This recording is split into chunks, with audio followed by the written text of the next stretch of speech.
ससुर जी से ठुनुके, जाई के ननदी ससुर जी से ठुनुके।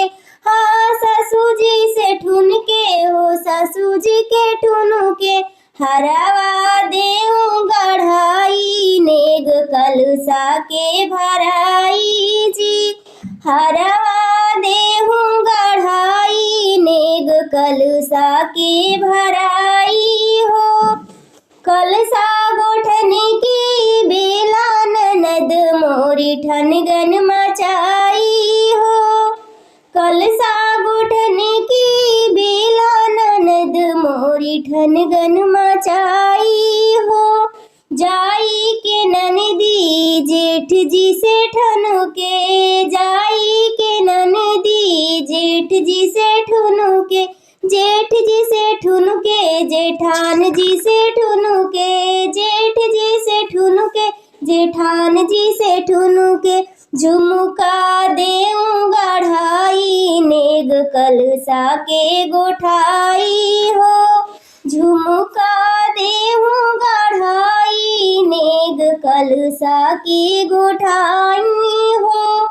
कलसा गोठने की बेला ननद मोरी ठनगन मचाई हो।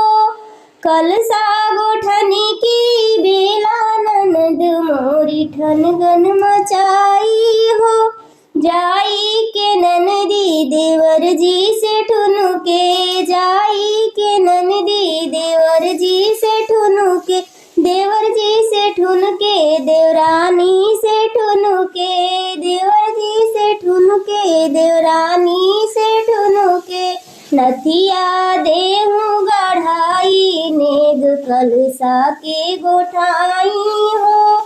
नथिया देहू गढ़ाई नेग कलसा की गोठाई हो। कलसा गठने की बेला ननद मोरी ठुनगुन मचाई हो।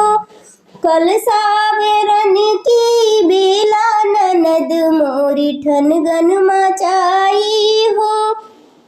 जाई के ननदी बलम जी से ठुनुके, जाई के ननदी बलम जी से ठुनुके। बलम जी से ठुनुके हाँ बलम जी से ठुनुके।